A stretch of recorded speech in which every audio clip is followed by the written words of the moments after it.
అందరికీ నమస్కారం. ఈరోజు ఢిల్లీలో రెండు విషయాలు ప్రస్తావించేదానికి మేము ముందుకు రావడం జరుగుతూ ఉంది. మొదటిది సనాతన ధర్మం.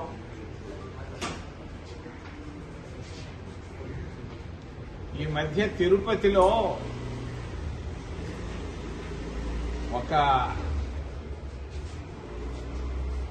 దళిత కుర్రాడు, చిన్న పిల్లాడు మార్ట్లోకి వెళ్ళాడు. ఒక పేద దళిత బిడ్డ, 10 ఏళ్ల బిడ్డ తిరుపతిలో మార్ట్ దగ్గర మాల్లోకి పోయాడు. వాడు చాక్లెట్లు చూశాడు.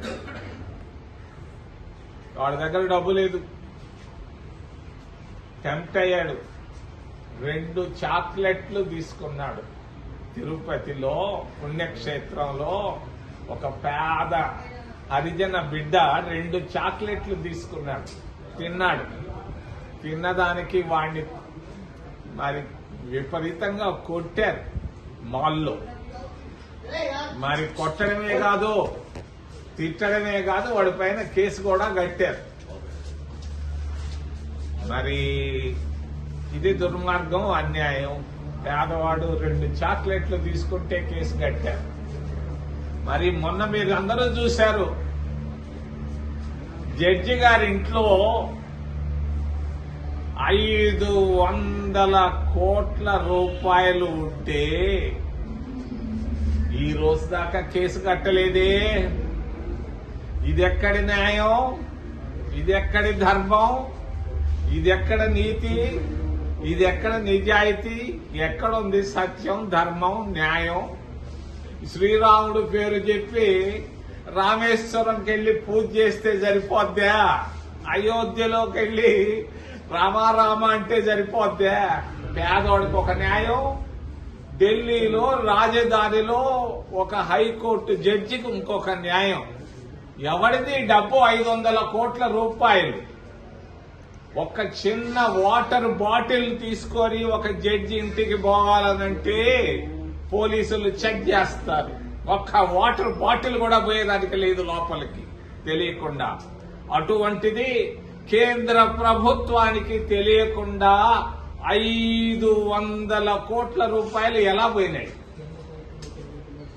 ఇది ఎక్కడ న్యాయం? ఇది ఎక్కడ ధర్మం? ఇదే సనాతన ధర్మం అంటే? మరి రామేశ్వరం పోయి పూజ చేస్తే సరిపోద్దా? నేను దీన్ని ఖండిస్తున్నా. అడిగేవాడు లేడు. ఇదేంటిది? పేద దళితుడికి ఒక న్యాయం, ఒక పెద్ద జడ్జికి ఇంకొక న్యాయం. వాడంతా పొరపాటు చేస్తే వాడికి ట్రాన్స్ఫర్ ఇక్కడి నుంచి అలహాబాద్కి వెళ్ళాడు. అక్కడ అడ్వకేట్లు అందరూ వాడిని ఆపారు. నువ్వు దొంగతనంగా చీఫ్ జస్టిస్ అలహాబాద్ కోర్టులో పెట్టి వాడి చేత మరి ప్రమాణ స్వీకారం చేయించడానికి వెనకాల ఎవరు? ఆ డబ్బు ఎవరిది? ఒక హైకోర్టు జడ్జికి 500 కోట్ల రూపాయలు సంపాదించగలడా? ఒక జీవిత కాలంలో సంపాదించలేడు. ఎవరిది డబ్బు? దీన్ని జవాబు చెప్పాల్సింది ఎవరు? కేంద్ర ప్రభుత్వం దీనిపైన జవాబు చెప్పాలని నేను డిమాండ్ చేస్తూ, మరి ఈ మధ్య 10 రోజుల నాడు భద్రాచలానికి దగ్గరగా 70 మంది పేదవాళ్ళు, వాళ్ళు ఎవరైతే నాకే సద్యన్నం తింటున్నారు కూర్చొని. 70 మంది సద్యన్నం తింటున్నారు. 70 మందిని టక టక టక టక కాకుల్ని, కొంగల్ని కాల్చినట్టు కాల్చేశారు. 70 మందిని అందరినీ ట్రాక్టర్లో వేసుకున్నారు. ట్రాక్టర్లో నుంచి తీసుకెళ్లి ఎక్కడ పెట్టారు ఈ 70 శవాల్ని? ఎక్కడ ఉంది? మరి హ్యూమన్ రైట్స్ వైలేట్ అవుతున్నాయి కేంద్ర ప్రభుత్వంలో. దీన్ని నేను ఖండిస్తున్నాను. ఇది కరెక్ట్ కాదు. 70 మందిని సజ్జనం తింటుంటే ఎట్ట కాల్చేస్తారయ్యా? కాల్చేసి వాళ్ళని ట్రాక్టర్లోకి ఎట్టేస్తారు. వాళ్ళు మనుషులు కాదా? మానవత్వం లేదా? ఇదేనా మానవ హక్కులంటే? దీనికి హ్యూమన్ రైట్స్ కమిషన్ అవసరమా భారతదేశంలో? ఎవడు అడగాలి? ఏం చేస్తున్నారు మా కమ్యూనిస్టు సోదరులు? ఇది కూడా అడగలేని ధైర్యం లేదా, తెలీదా? దీన్ని ఖండిస్తున్నాను. రెండో విషయం, ఆంధ్రప్రదేశ్ అసెంబ్లీలోనూ తెలంగాణ అసెంబ్లీలోనూ వర్గీకరణ పైన బిల్లులు పాస్ చేశారు.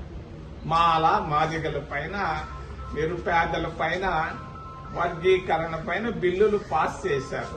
బిల్లులు పాస్ చేసేటప్పుడు స్పీచ్లు నేను విన్నాను. హైదరాబాద్ విన్నాను, అమరావతిలోనూ విన్నాను. స్పీచ్లు బాగానే ఉన్నాయి.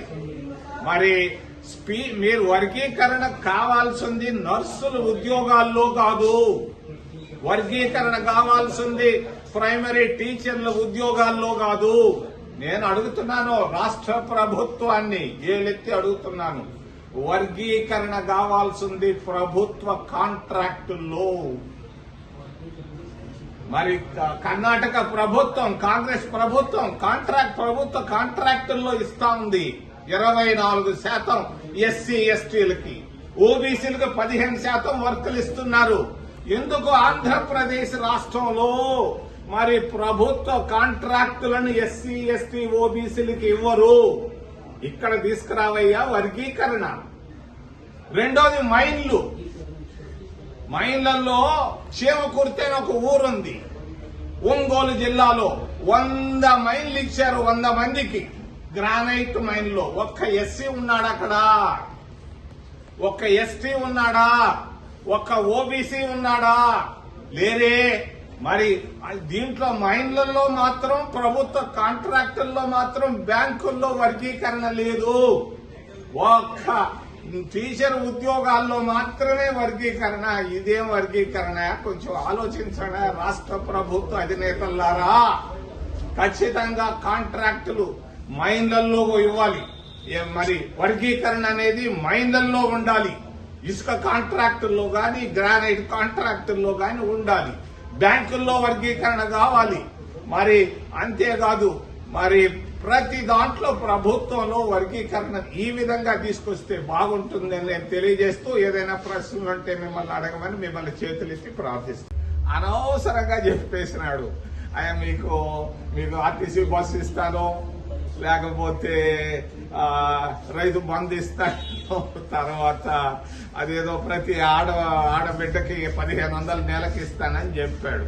ప్రతి మహిళ ఈ రోజు కూర్చొని ఉంది ఇంట్లో, నాకు ఈ పాటికి 15,000 రావాలి, 15 నయా పైసలు రాలేదే అని కూర్చొని ఉంది అక్కడ మహిళలు. మరి ఆంధ్రప్రదేశ్ రాష్ట్రంలో అనవసరంగా మాట్లాడి ఆయన నష్టపోయినాడు. కాంగ్రెస్ పార్టీ వైపు చూస్తున్నారు. సానుభూతి కాంగ్రెస్ ఉంది, కానీ ఆ సానుభూతిని మేము మార్చుకోలేకపోతున్నాం. మాకు సరైనటువంటి గ్రామాల్లో నాయకులు లేకుండా పోయారు. ఉన్నోళ్ళందరినీ జగన్మోహన్ రెడ్డి ఎత్తుకొని వెళ్లిపోయినాడు. మేము కొంచెం కష్టాల్లో ఉన్నాం, బయటకు వస్తాం. హిట్ టీవీ యాప్, ఇందులో short news, live news, entertainment shows, movies, digital magazines తో పాటు మీ జిల్లా వార్తలను కూడా ఫ్రీగా చూడొచ్చు. అంతేకాదు కేజీ నుంచి పీజీ వరకు విద్యార్థులకు స్కాలర్షిప్ కూడా అందిస్తున్నాం. ప్రతి వారం 10 మందికి లక్కీ డ్రా ద్వారా ఒక్కొక్కరికి 10,000 రూపాయలు అందిస్తున్నాం. ఇంకెందుకు ఆలస్యం, వెంటనే హిట్ టీవీ యాప్ ని డౌన్లోడ్ చేసుకుని ఫ్రీగా ఎంటర్టైన్మెంట్ పొందండి. Hit TV app. Hit TV app. Please download hit TV app. Hit TV app ని ఫ్రీగా డౌన్లోడ్ చేసుకుని ఎంజాయ్ చేయండి. మీకు నచ్చిన ఎంటర్టైన్మెంట్ కోసం హిట్ టీవీ యాప్ ని ఫ్రీగా డౌన్లోడ్ చేసుకుని ఎంజాయ్ చేయండి. హిట్ టీవీ యాప్ ని డౌన్లోడ్ చేసుకుని ఆస్వాదించండి, ఆశీర్వదించండి. ఇంతమంది సెలబ్రిటీలు హిట్ టీవీ యాప్ ని డౌన్లోడ్ చేసుకోండి అని చెప్తున్నారంటే ఎంత మంచి యాప్ ఆలోచించండి. అమెరికా అమెరికా అమెరికా అమెరికాలో చదవాలనుకునే వాళ్ళకి విశ్వసనీయమైన పేరు మన శౌర్య కన్సల్టెన్సీ. UK లో 1 year masters. UK లో 1 year masters. 2 years work permit up to 5 years visa. Contact Saurya Consultancy. Contact 89851 89851.